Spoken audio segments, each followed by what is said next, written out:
Pax de Dio, queridos, sou o pastor Abner Lemuel. Uma alegria mais uma vez poder me dirigir a esta igreja. Como sempre digo, uma igreja tão importante, tão especial na minha vida. Uma igreja que esteve presente num momento muito difícil da minha vida. E claro, está presente na minha vida em momentos muito alegres, momentos importantes e sempre, como digo, tenho uma dívida de gratidão muito grande com esta igreja, uma dívida de gratidão muito grande com o pastor Navarro, a quem novamente agradeço a confiança de ter me cedido esse espaço, de ter me feito este convite para falar à sua igreja. E num momento tão delicado, é sempre bom compartilharmos a palavra de Deus. E fico muito lisonjeado com o convite do pastor, fico muito lisonjeado por você me permitir ter este momento aí em sua casa, em seu trabalho, onde quer que você esteja, em seus deslocamentos. Você abrir o seu coração, abrir o seu tempo, para que eu possa transmitir a você aquilo que Deus colocou no meu coração. Que o Senhor, Deus, nosso Pai, possa falar ao seu coração neste momento, neste dia. Eu gostaria de começar fazendo uma oração. Então, se você puder, se for possível a você, feche os seus olhos, vamos falar com o Pai. Deus, nós queremos, Senhor, te agradecer por essa oportunidade, meu Deus, de compartilharmos a Tua palavra, de estarmos reunidos, Senhor, mesmo que à distância, de, meu Deus, estarmos em um só amor, uma só fé, um só Espírito, reunidos em um só propósito, que é ouvir a Tua voz. Pai amado, que o Teu Espírito Santo possa se aproximar de cada coração neste momento. Que o Senhor possa falar a cada coração conforme a necessidade específica de cada um. Que o Senhor possa abraçar aqueles que estão tristes. Que o Senhor possa animar aqueles que estão desanimados, fracos. Mas que o Teu Espírito Santo se manifeste a cada um, para que o Teu nome seja louvado. Fala, Senhor, aos nossos corações neste dia. Em nome de Jesus. Amém. Querido, mais uma vez, quando o pastor Navarro me convidou, fiquei pensando sobre o que falar, pedindo ao Senhor orientação. E uma das coisas que o pastor Navarro tem conversado comigo nesses dias é que tem falado muito à igreja, tem falado muito comigo também sobre rompimento. Em especial a pastora Rose tem falado sobre esse tema, ele tem me dito. Tema muito importante, um tema muito interessante. E fiquei pensando sobre isso e me lembrei de um texto que tem a ver um pouco com rompimentos, tem a ver um pouco com o momento que estamos vivendo em nosso mundo. Um momento que por si só já é difícil e acontecem situações que dificultam ainda mais. Eu gostaria de ler com você Isaías no capítulo 6, um texto muito conhecido. Isaías capítulo 6, versos 1 a 8. Isaías 6, de 1 a 8 diz assim: No ano em que morreu o rei Uzias, eu vi também o Senhor assentado sobre um alto e sublime trono, e a cauda do seu manto enchia o templo. Serafins estavam por cima dele, cada um tinha 6 asas, com 2 cobriam seus rostos, com 2 cobriam seus pés, e com 2 voavam. E clamavam uns aos outros, dizendo: Santo, Santo, Santo é o Senhor dos exércitos. Toda a terra está cheia da sua glória. E os umbrais das portas se moveram à voz do que clamava, e a casa se encheu de fumaça. Então disse eu: ai de mim, pois estou perdido, Porque sou um homem de lábios impuros e habito no meio de um povo de impuros lábios, e os meus olhos viram o Rei, o Senhor dos Exércitos. Porém um dos serafins voou para mim, trazendo na sua mão uma brasa viva que tirara do altar com uma tenaz. E com a brasa tocou a minha boca e disse: Eis que isto tocou os teus lábios, e a tua iniquidade foi tirada e expiado o teu pecado. Depois disto, ouvi a voz do Senhor que dizia: A quem enviarei? E quem há de ir por nós? Então disse eu: Eis-me aqui, envia-me a mim.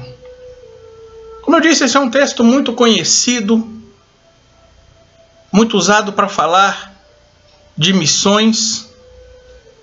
O verso 3 é muito usado para fazer canções. Nós temos canções famosas, como essa frase: Santo, Santo, Santo é o Senhor dos Exércitos. Mas esse texto tem alguns detalhes dos quais podemos tirar algumas lições para nós neste momento em que estamos vivendo. Esse texto começa dizendo: no ano em que morreu o rei Uzias. O ano que morreu o rei Uzias foi um ano difícil.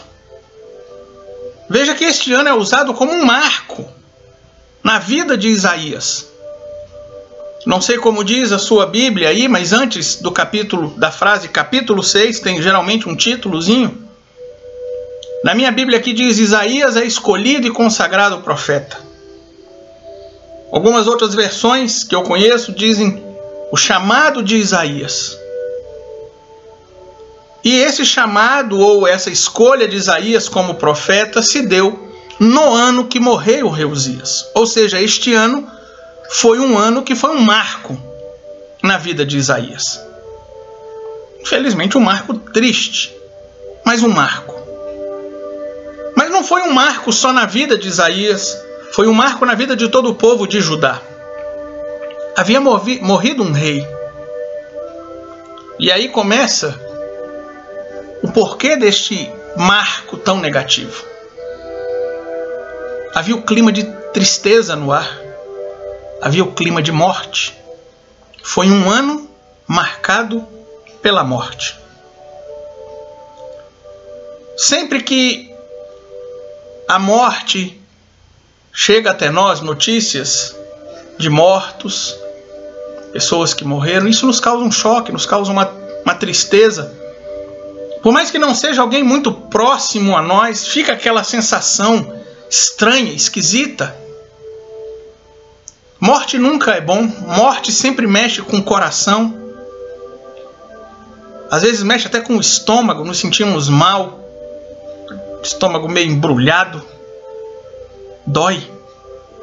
A morte marca. E este ano ficou marcado pela morte do rei Uzias. E isso nunca é agradável. Mas, neste ano em que morreu o rei Uzias, e pela morte do rei Uzias, houve muitas incertezas. A primeira delas foi a incerteza política.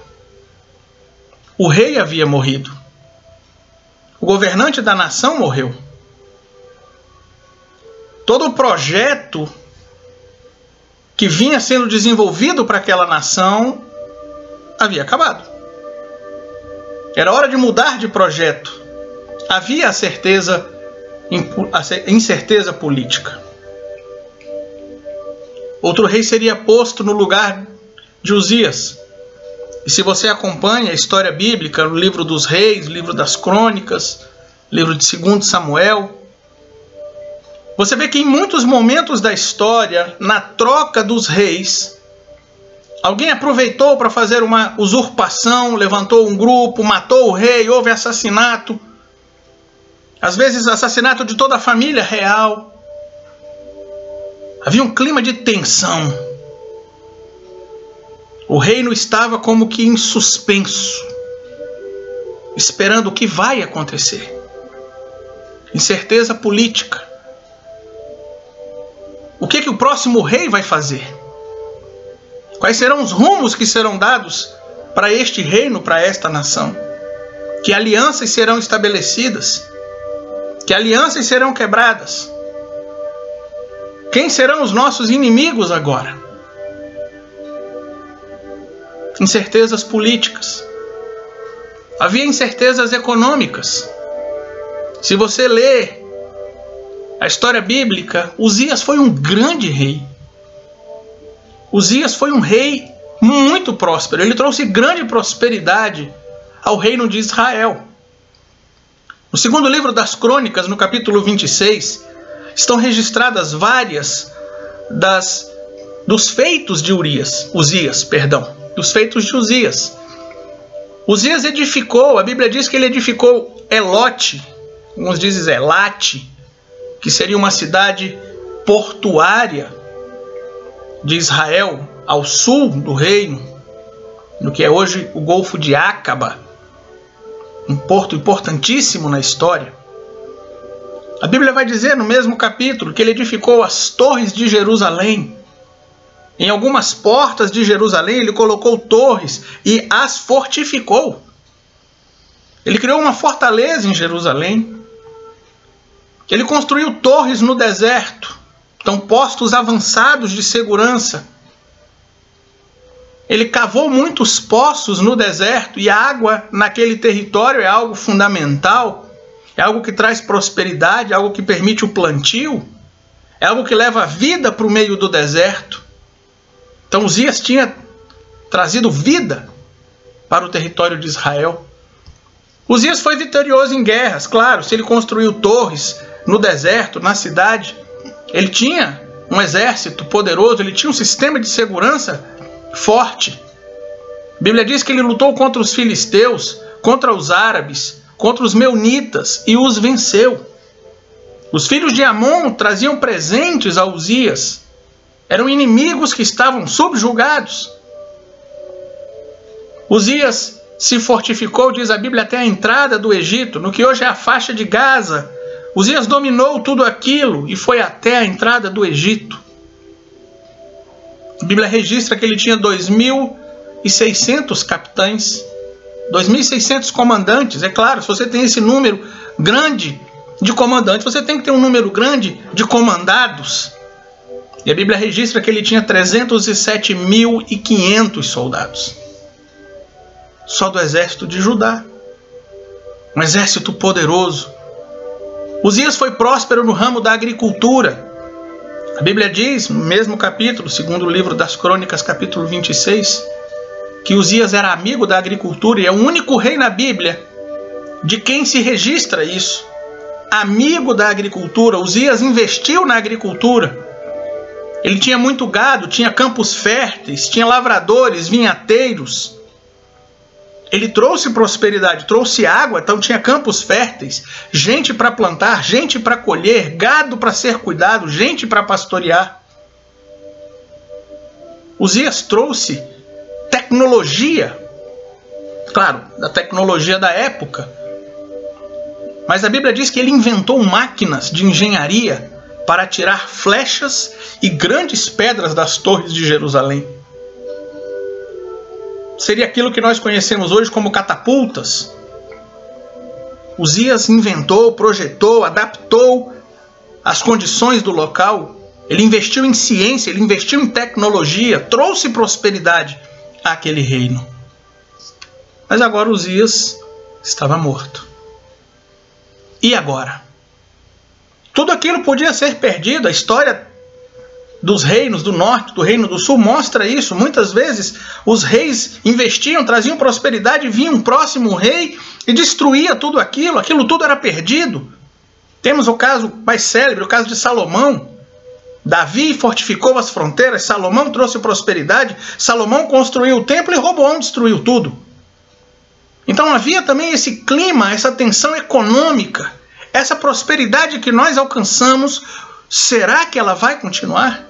Será que, como a morte do rei Uzias, a prosperidade econômica vai continuar? Mas havia também a incerteza espiritual, a incerteza religiosa. A Bíblia diz, segundo o livro das Crônicas, capítulo 26, verso 5, diz que Uzias se deu a buscar a Deus. E nos dias em que buscou o Senhor, Deus o fez prosperar. Uzias buscava a Deus. Uzias era um rei que estava aos pés do Senhor. Tinha profetas por seus conselheiros, a Bíblia cita especificamente Zacarias. E se você acompanha a história bíblica, você vê muitas vezes que havia essa alternância, reis que buscavam ao Senhor e seus filhos perseguiam o culto ao Senhor, perseguiam os profetas, fechavam o templo.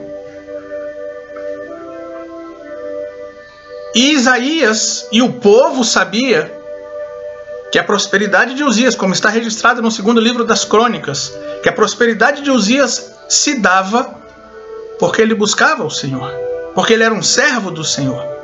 Mas agora Uzias estava morto. E o próximo rei buscaria ao Senhor? Ou fecharia o templo, proibiria o sacrifício, perseguiria e mataria os profetas, como fez Acabe, como fez Jezabel? Então havia também a instabilidade espiritual. Era um ano de muita instabilidade. Era um ano de incertezas. Sabe, queridos, parece algo bem similar, né? Bem próximo ao que estamos vivendo. Na verdade, o ano 740 a.C., mais ou menos o ano em que morreu o rei Uzias, é muito semelhante ao ano 2020 depois de Cristo. As instabilidades que aquele povo de Judá vivia são muito similares às instabilidades que nós vivemos hoje. Este é um ano que ficou marcado pela morte. São mais de 800 mil mortos no mundo por causa da Covid, fora outras doenças. 800 mil mortos. 100 mil mortos só no Brasil. Atingimos recentemente essa marca. Este é um ano que ficou marcado pela morte, como o ano que morreu o rei Uzias. Este é um ano que, por causa dessa mortalidade toda, também ficou marcado pelas certezas, pelas incertezas econômicas. A crise econômica começou a chegar. Os governos, na verdade, tentam debelar isso, tentam equilibrar as contas, ao mesmo tempo que querem ajudar a sua população que passa por um momento de restrição. Os governos também precisam equilibrar suas contas, arrecadar, e não tem de onde tirar. É uma crise econômica. As pessoas não têm como comprar, logo quem vende também não recebe. E todos somos afetados pela crise econômica. Somos afetados pelas crises políticas. O Brasil, que já vivia uma crise política antes da pandemia, teve tal crise acirrada durante a pandemia. Eu não estou aqui querendo definir lado A ou lado B, eu estou querendo apontar um fato, que o Brasil vive uma crise política. Mas não é só o Brasil. Estamos às vésperas da eleição americana e o país também vive uma crise política, incertezas, indefinições políticas. Há uma crise política no Líbano neste momento. Após a tragédia que lá aconteceu, o primeiro-ministro e alguns outros ministros renunciaram. Uma crise política ao redor do mundo. É um ano marcado pelas crises. E claro, é um ano em que vivemos a crise espiritual. Em meio a tudo isso que acontece, muitos têm culpado a Deus. Muitos têm se afastado de Deus. Muitos têm questionado a existência de Deus. Em alguns países começa a haver uma certa perseguição aos cristãos. Aqueles que já perseguiam acirram a perseguição. Aqueles que não perseguiam, alguns já começam a criar. É um ano também de instabilidade espiritual. o ano que morreu o rei Uzias e o ano de 2020 são muito parecidos. Este é um momento, este é um marco na história para cada um de nós, para cada país e para o mundo, para a humanidade.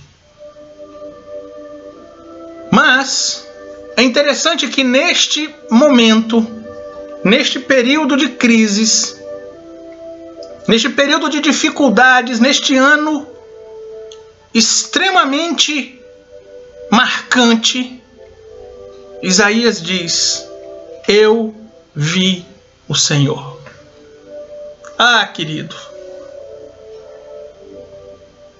no ano em que morreu o rei Uzias, Isaías teve uma nova revelação com Deus e de Deus.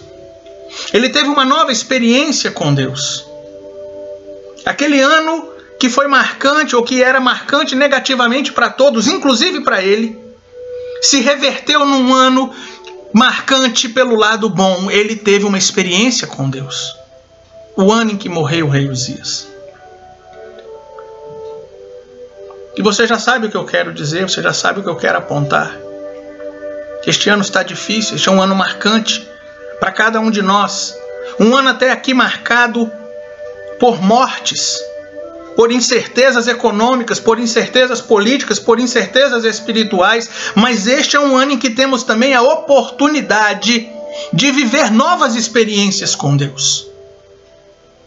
No ano mais difícil, no ano da crise, Isaías viu o Senhor. E no ano mais difícil da sua vida, querido, talvez, no ano mais difícil da nossa existência, dessa geração, temos a oportunidade de ver o Senhor. Estamos trancados em casa, fechados em casa. Verdade que alguns já saem, na verdade, a este momento, praticamente todos já estão saindo com certas medidas, mas na maior parte do tempo estamos reclusos. Nada funciona como funcionava antes. E ao estarmos em nossa casa, em nossa intimidade, temos total condição, temos total oportunidade de buscarmos ao Senhor e termos nova experiência com Ele. No ano em que morreu o rei Uzias, Isaías viu o Senhor. No ano da crise, no momento de dificuldade, temos a oportunidade de ver o Senhor. É sobre isso que fala o famosíssimo hino Near My God to Thee. Essa canção ficou famosa por ter sido a última canção tocada no Titanic enquanto ele afundava. Essa canção hoje é usada em sepultamentos. Mas a verdade é que essa canção tem lições para nós a cada dia. Ela diz: mais perto quero estar, meu Deus, de ti, ainda que seja a dor que me una a ti. Foi isso que aconteceu com Isaías. No ano de dor, no ano de incerteza, no ano de instabilidade, no ano em que a dor assolava, no ano em que reinava a tristeza, no ano em que reinava a apreensão, no ano em que todos estavam assustados, a dor proporcionou a Isaías uma nova experiência com Deus. Querido, você tem essa oportunidade. Tenha uma experiência nova com Deus. Como disse Jesus, tranque-se no teu quarto, fecha a tua porta e busque ao Senhor. Porque nos momentos difíceis, o nosso coração está mais propenso a ouvir a voz do Senhor. Estamos mais propensos a buscar o Senhor. Quando vai tudo bem, é quando nos esquecemos do Senhor. Quando vai tudo mal, muitos pensam em abandonar o Senhor, mas este é o momento em que devemos buscar o Senhor. Ainda que seja a dor, Senhor, que me una a Ti. Eu quero estar mais perto de Ti. Cante isso, querido. cante isso com a sua alma. Deixe a sua alma cantar.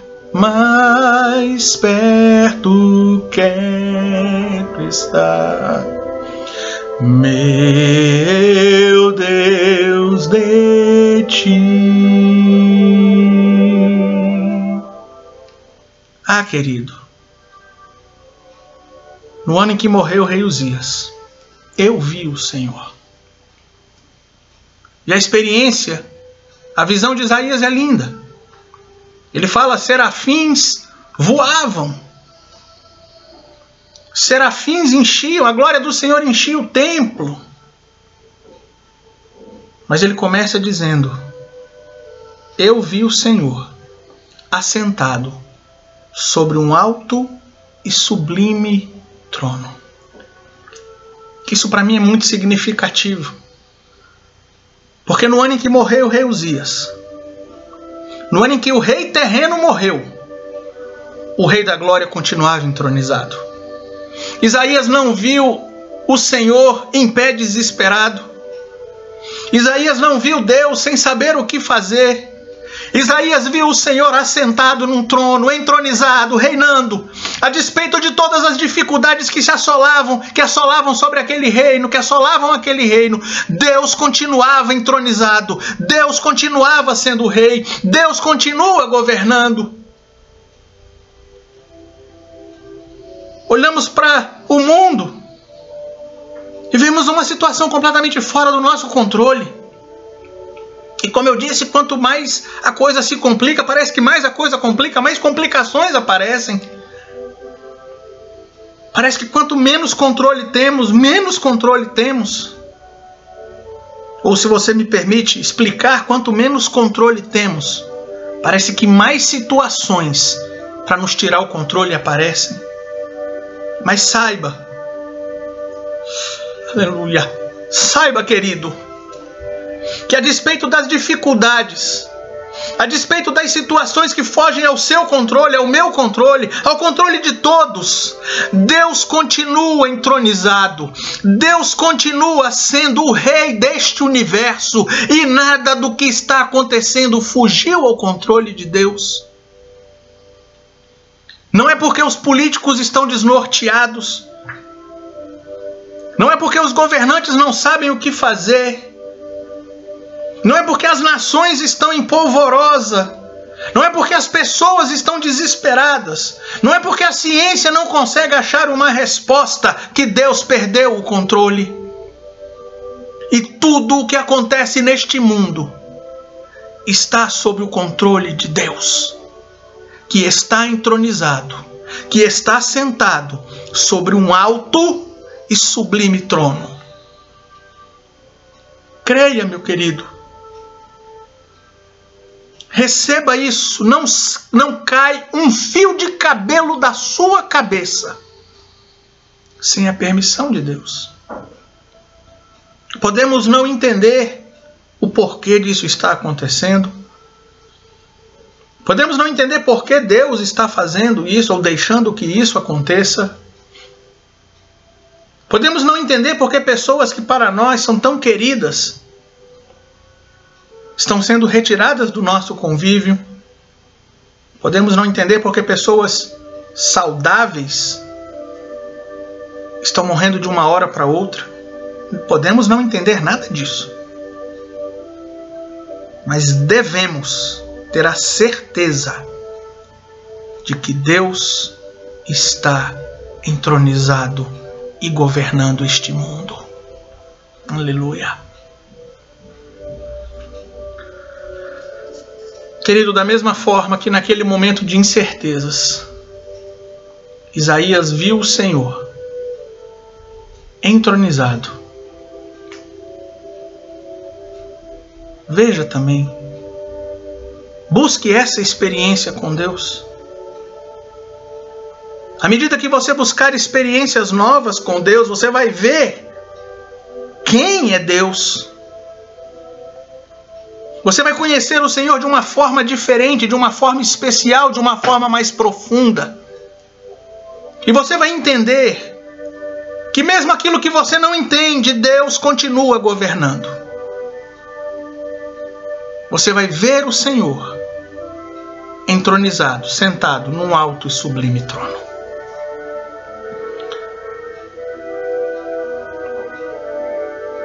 Você vai conhecer Deus em sua soberania e em seu poder.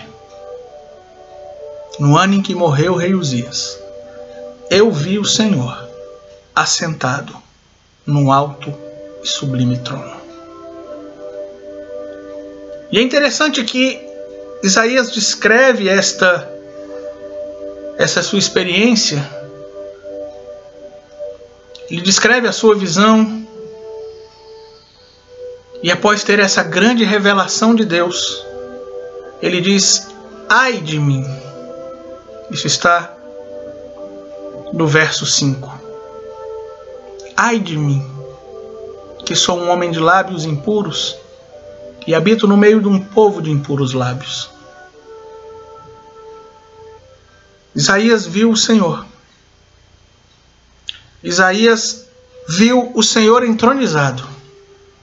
E quando ele olha para si, comparando aquilo que ele está vendo, a glória de Deus, ele olha para si e fala: eu sou falho, eu sou pecador. Queridos, isso é algo também muito importante. Essa é uma oportunidade também que temos, à medida que começamos a conhecer o Senhor, à medida que começamos a nos aproximar do Senhor e ver quem Ele é, à medida que temos essa experiência com Deus, começamos a ver o quão necessitados nós somos da presença de Deus, o quão pecadores nós somos, o quão falho nós somos, o quão pequenos nós somos. Muitos de nós, ou se não todos nós, são arrogantes. Talvez você não seja arrogante, ou você pensa que não é, mas o ser humano é um ser arrogante. Isso é natural do ser humano. Eu estava esses dias vendo um programa de televisão sobre peixes.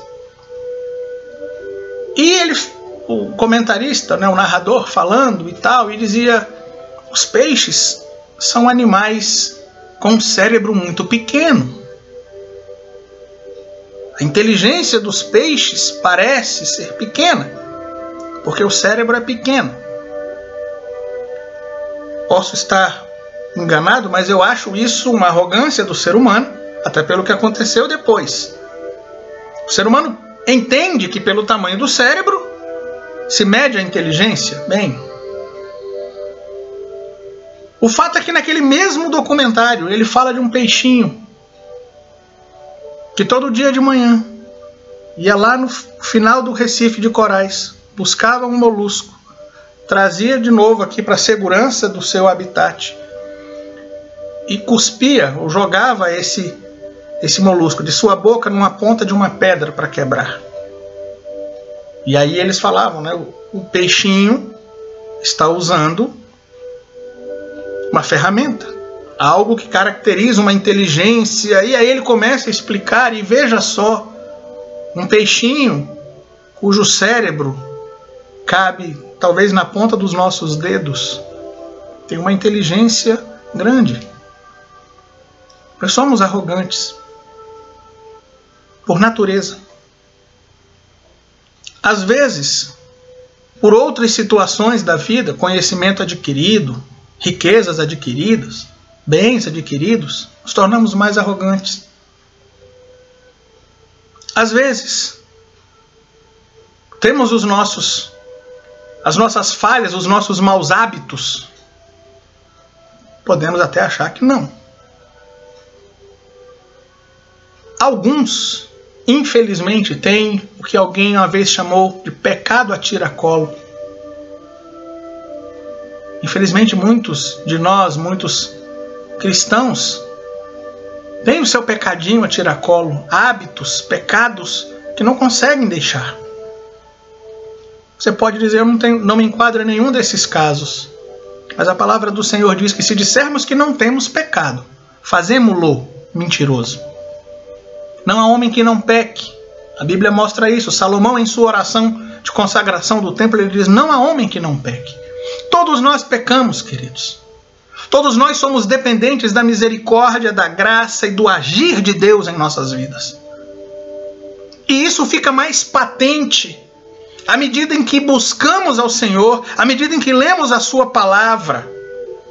Vamos vendo Deus, o Deus santo, santo, santo, como diz o texto, 3 vezes santo. O Deus que é a verdade, não é que Deus fala a verdade, Deus é a verdade. Deus é luz e nele não habita trevas nenhuma, diz o apóstolo João. E quando começamos a nos aproximar de Deus, a ter experiências com Deus, a ter intimidade com Deus, a falar com Deus, a ouvir a Deus, vemos que necessitamos do agir de Deus em nossa vida. E damos espaço para Deus trabalhar. E foi isso que aconteceu com Isaías. Quando ele viu a glória do Senhor, quando ele viu os serafins, ele olhou para si e disse: eu sou um homem de lábios impuros e habito no meio de um povo de impuros lábios. Precisamos, queridos, realmente nos aprofundar no conhecimento de Deus e ver aquilo que necessitamos. Naquilo em que necessitamos ser moldados, mudados, transformados por Deus. Isso é fácil? Não, isso não é fácil. Como eu disse, primeiro necessitamos buscar ao Senhor, ver o Senhor, porque aí conseguiremos, Ele vai nos mostrar isso. E precisamos dar espaço para o Senhor trabalhar, e aqui começa o rompimento. Aqui vem o rompimento, naquilo que você diz: eu não sei, o Senhor diz: mas eu sei. Naquilo que você diz: eu não posso, o Senhor diz: mas eu posso. É preciso dar espaço para o Senhor trabalhar. É preciso dar espaço para o Senhor nos purificar. E este momento em que estamos vivendo é uma excelente oportunidade. Eu conversava com minha esposa como essa ânsia, essa angústia, esse medo da morte, vamos dizer assim, essa apreensão pela morte, tem feito as pessoas repensarem muitas coisas. E isso é importante para nós cristãos também. Queridos, nunca antes se buscou tantas respostas escatológicas como agora.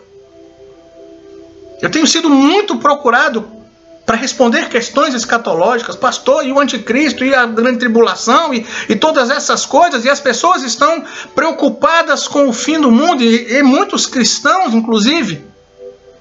Mas sabe, queridos, a primeira coisa que nós precisamos saber em termos de escatologia é que Jesus vem buscar um povo santo, um povo separado, um povo consagrado, um povo purificado pela sua palavra. Não são pessoas que simplesmente disseram eu creio em Deus. São pessoas que vivem o dia a dia conforme a sua palavra. E isso implica em deixar que Ele transforme as nossas vidas, que Ele mude os nossos hábitos, que Ele mude aquilo que falamos, que Ele mude aquilo que cantamos, que Ele mude aquilo em que pensamos, que Ele mude as nossas prioridades. É tempo de buscar ao Senhor, comer a palavra do Senhor, para ver a necessidade que temos de dizer: Senhor, ai de mim! Ai de mim, Senhor! Senhor, tem misericórdia de mim! Senhor, muda a minha vida nisso! É triste.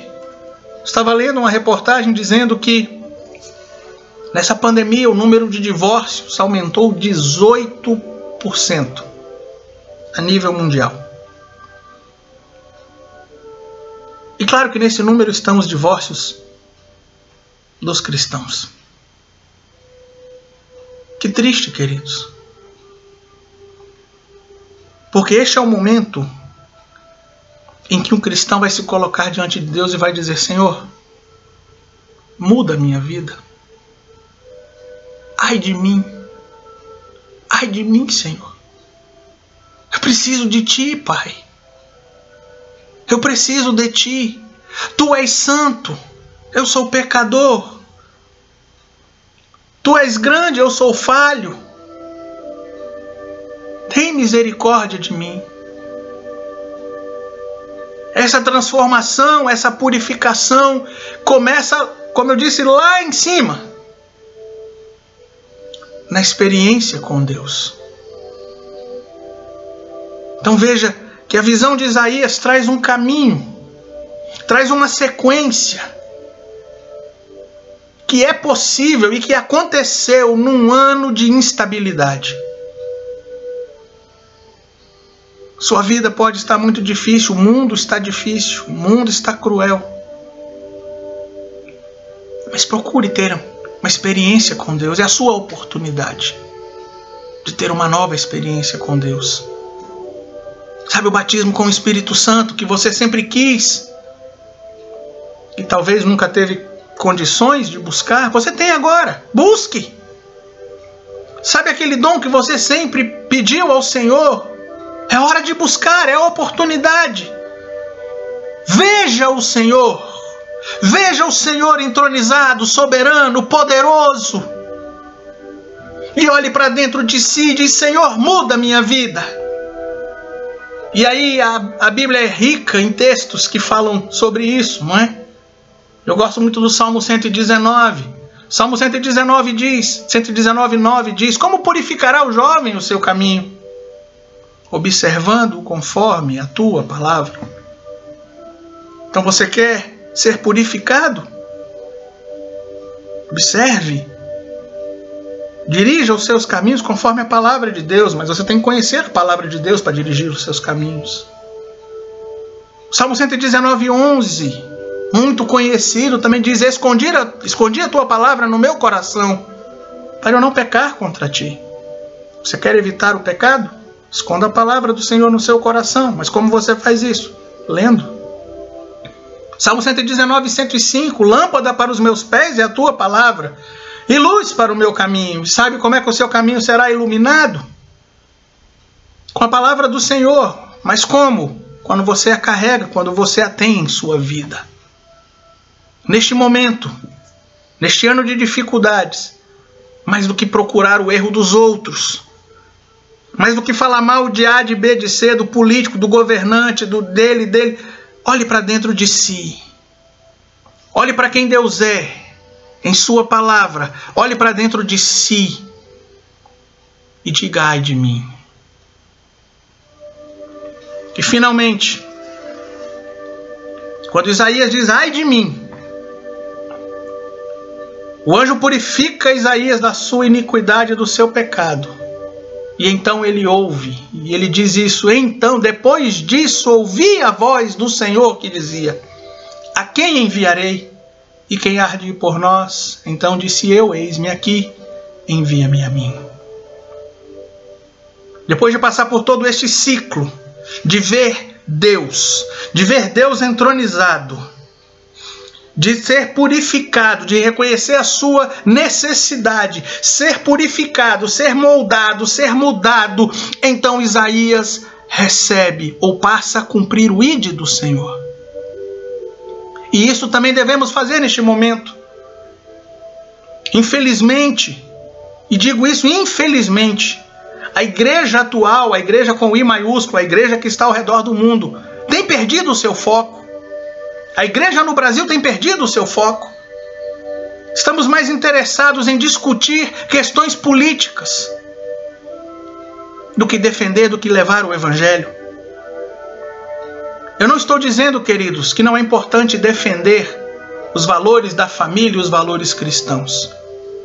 Mas uma coisa que precisamos saber é que valores cristãos sem Cristo não mudam uma vida. Muitos cristãos têm embarcado neste discurso. É preciso defender os valores cristãos. Queridos, acima de tudo é preciso pregar o evangelho. Uma família construída sobre os valores cristãos, mas sem Cristo dentro desta família, ainda está condenada à perdição eterna. Então é momento de a igreja se levantar e atender ao ide do Senhor. É um rompimento.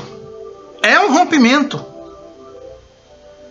Isso mexe com quem nós somos, com nossos planos, com nossos projetos.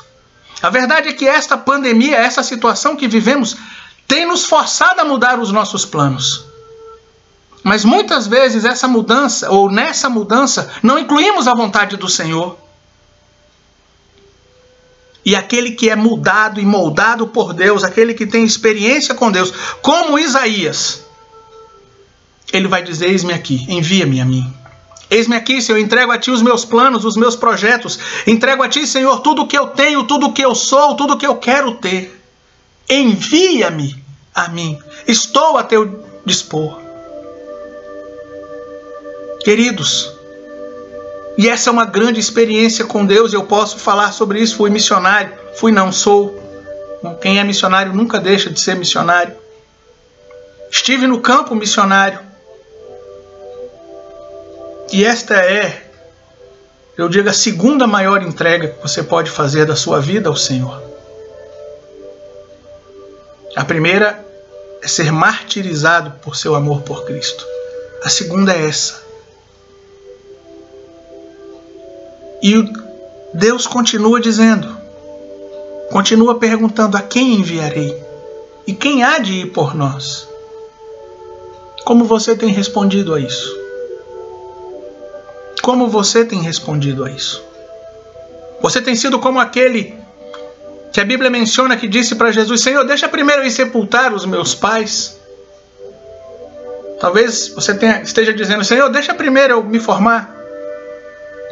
Senhor, deixa primeiro eu me casar. Senhor, deixa primeiro eu passar num concurso. Querido, estamos num momento, como eu disse, em que Jesus está às portas.